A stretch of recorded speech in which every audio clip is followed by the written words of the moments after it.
Hey everybody, how's it going? Today is March 23rd. It is a Thursday. You know what that means, Monster Strike News. This is a little bit later than usual, but hope you will forgive me for that.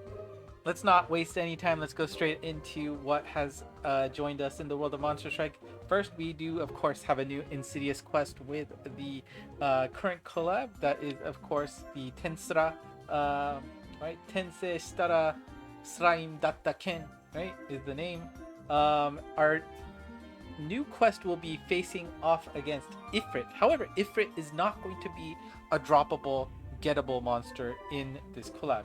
Instead, if you clear his stage, you will be getting a max luck Shizu instead. And you only need to clear it once. You clear it once, you will get a max luck Shizu out of that. So here's a closer look at Shizu. And she might have her details already in game by now, so if you're looking for details of her, you can check there. It was not visible on the last news. They also announced a new quest, a farmable quest, where we will be collecting these Rimuru coins. And basically you're just going to be running this quest over and over so that you can pick up enough of those coins to exchange for goods in game. Oh, excuse me. By the time this video goes up, this should be active already, so go ahead and take a look. It has already begun. Now, of course, with these farmable coin stages, this is a staple. There will be a special treasure chest that could appear on stages. These boxes will come up more often if you happen to play co-op. So the more people you play with, the higher the chance you have for it to show up. Now, what does this treasure box do? It, of course, gives you additional coins. And, of course, make sure you don't forget to pay attention to the countdown, because if it hits 0, it will run away and you will lose those opportunities to get coins. So please be careful about that. Again, your encounter rate and the amount of drops you get from this box will increase if you play co-op. Now, there is going to be a daily mission connected to these coin farming stages, and the mission is simple. It is just to collect 2,000 coins a day. And going, on past, experiences on how these quests work, that should not be a problem at all, especially if you play co-op. You should get about 100 coins a drop. Every coin you see is worth 100, so it'll be an easy task for sure. As you can see, it alternates between the shards you can get from the the Guardian Beast stages, which again, by itself, you won't get enough to max it out, but if you complete all of these missions, that is 400 from the stage, 100 here, that is enough to completely max out that character. So, do not forget, and every other day you will be getting a orb ticket as well, which allows you to exchange it for five orbs, given that you have under 200 orbs on hand. Now, not only are you collecting items, you can also exchange for a farmable monster through the coins. This will be Gopta here in the wood element, and here is a sampling of all the items that you can pick up. Obviously, you see a majority of them are going to be good job stamps, so if you really like Tensei, picking those up, I'm sure not good job stamps, alternate strike job voices are available through these coins. So if you want that, make sure you pick those up. The good job sticker is on the bottom left of Shizu, and of course your usual array of items that you can pick up. And finally, you can also exchange those coins for the themed strikers card. Let's take a closer look at that, and it looks pretty darn good to me. So if you love the Tensei series, this is a must grab for sure. They also announced a new skill that will be available in the the skill area. It will allow you to increase the EXP you earn from clearing collab stages. As you can see, the increase is 50 times higher than its usual amount, and you can activate this for 15 minutes, requiring an 8-hour cooldown, or if you upgrade it to the unique skill version, that will increase the effective time to 30 minutes and the cooldown decreases to just 4 hours.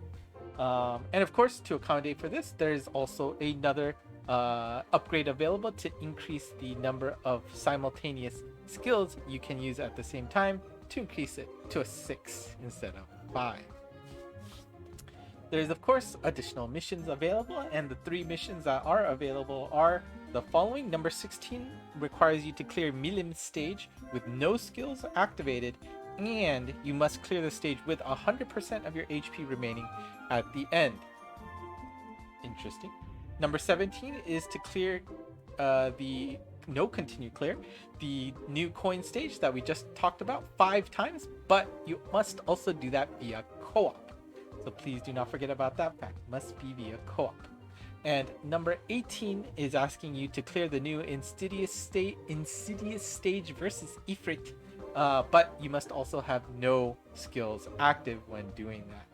These missions and skills should be unlocked by the time you watch this video, so enjoy taking those missions on.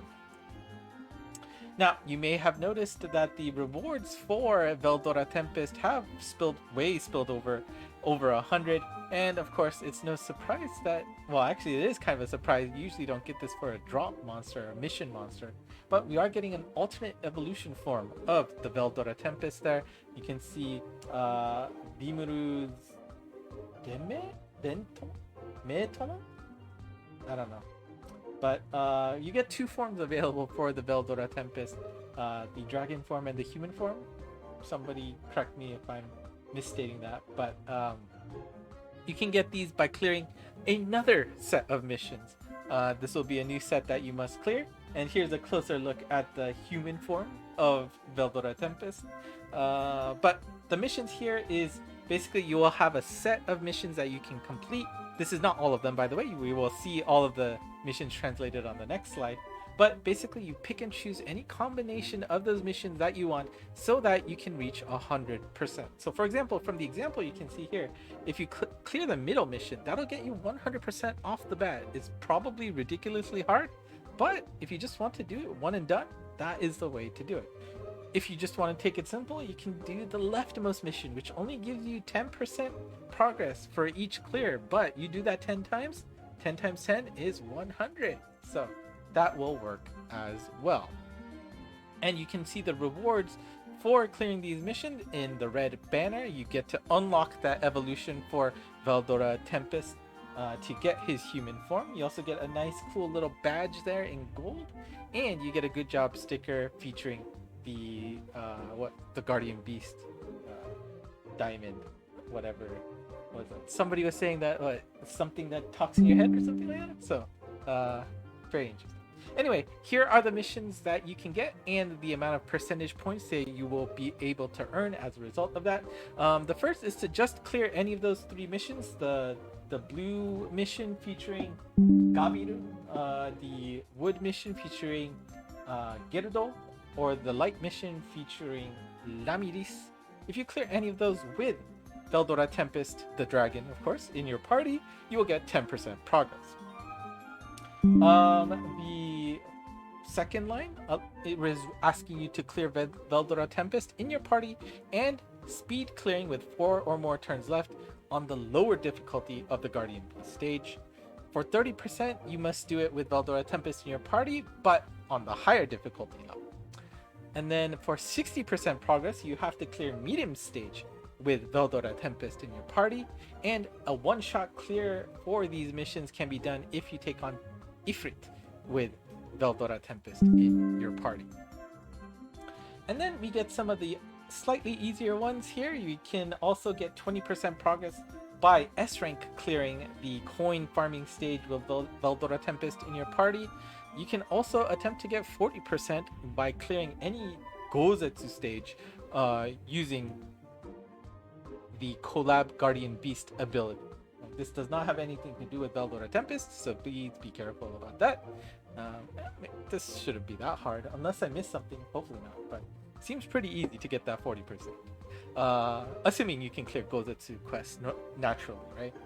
And the last one on the bottom is a 20% boost, and that just requires you to use that new EXP unique skill, right? Unique skill is the upgraded version, so please be careful about that. But if you use that on any 3 collab stages, you will get 20% proc. So again, this seems pretty simple, so enjoy, and this is pretty important. I'm sure you want that alternate form of Veldora Tempest, so please don't forget to do these missions. Now, of course, we got 2 new monsters out of this update, and those 2 monsters will function as max lux during the collab. So that does mean Gopta and the alternate Evo form of the Veldora Tempest will also be max lux monsters. Now, let's go back to regular Monster Strike stuff. We got a new Gouzetsu announced with Vegitepara here in the Dark Element. Very nice art, I think. Her debut will be next week on the 31st of March. We also got a Transcension announcement of Triton here in water, and his ability looks like the following. We've got Super Mind Super M with Super Anti-Wind, Fire Element Killer, and Universe Killer. Remember, Universe is a class type. I occasionally see people thinking that, oh, is that all killer? No. Anti-Warp on the gauge as well. Strike Shot will allow him to get Damage Wall, Gravity Barrier, Warps, and Minds Nulled. So what? He gets Damage Wall and Gravity Barriers out of that, which is nice. So every other turn, right? And his bump combo is a Pierce Fan Shape Spread at 10, as well as a Chozetsu Cross Wave. And then we have Transcension Kai for Inuyama Keno. And he, fairly recent. Well, I guess not that recent anymore. But I was expecting somebody a little older, but that's fine. Bounce Samurai Super Blast. His abilities are Super Mind Super M with anti-block and bump combo boost on the main. On the gauge, we have Dash M and Strike Shot Turn Charge. On the connect skill, we have Super Anti-Warp and Strike Shot Turn Reducer. And the requirement for that is 2 or more non-samurai classes. That shouldn't be too difficult. Or 1 or more monsters, at least 1 monster that has at least 500 speed. 500 is a bit of a tough threshold, but it's not, with the right monsters, it's not that hard. You could also, stock, Inuyama here with, speed berries to help out the team so that somebody can get over 500. Strike Shot. Touch friendlies get an attack up for a set amount of turns. Bump combo is a Fire Reflect Shockwave 18 along with a Super Expandy Bomb. And they announced a bit of like a spring cup, like a special spring event, in-person event. I am cutting that because my assumption is most of you are not in Japan. But if you are in Japan, consider taking a look on the official channel to get more information about that. But the thing that did come up that might interest some of you out there is that they will be updating the Monst Stadium, which they use for the, the Monst, the league that they have, right? Which is really fun to watch, right? The Grand Prix. They said that they're restructuring how that works, and it'll be a little bit, the details for that will be a little bit later than usual. Usually we would get that information by now, but looks like they're tweaking some stuff for how that works. But with this update, it will include all monsters that were introduced into the game up until the end of January. So we'll be able to see how that changes how people play some of the stages. And with this update at the end of the month, 3 new stages will be coming, which I'm sure we will see them being played in the Monst Spring Cup. And they also announced a new game anime series called Mystery Record. They have been churning out a few games recently, so looks like they are trying to push it through. But as you can see, there is going to be direct ties with Monster Strike. You see Oragon there. I believe they also said Lucy is going to have some part in it as well in the, when they were talking about it. So we'll see. But what interests me a lot is that they did say that this is a Nazotoki style game, a riddle solving, kind of like maybe even like an escape room-esque feel to it. So those kind of mystery solving kind of games I actually do like a lot. So that actually got my attention a little bit. So we'll see how that goes, and see if this doesn't get discarded by the wayside after a few weeks, like so many of their other games have, which is always unfortunate to see. And just the fact that they're relying on Monster Strike from the get-go seems a little we'll see. Anyways, next news is at the same time as usual, March 30th. Tune in here because you're not going to get any better news in English from any other source. Here's the next week's lucky monsters as well. Take a look and see if you have enough. Obviously, the interesting monster here is going to be Will on the bottom right. He was a sacred beast, right? Monster. So, guess we're going into that range of characters as well. Anyways, that's it for me today. Thank you for watching. Of course, let me apologize once more for being a little bit late on this. Just had some issues getting things going last night, so I pushed it off to later today after all was said and done from the work week. Let me know if you have any questions about anything, whether it's the missions. Of course, these missions, if you weren't able to catch them or you want to get a better close-up of them, they are, of course, posted on ENG Monst on Twitter and, of course, the Discord channel as well. So let me wrap up this video once again by saying thank you for watching. Hit the like, subscribe, and comment below. And, of course, thank you for watching until the very end. That is it for me tonight. Until next time, bye-bye.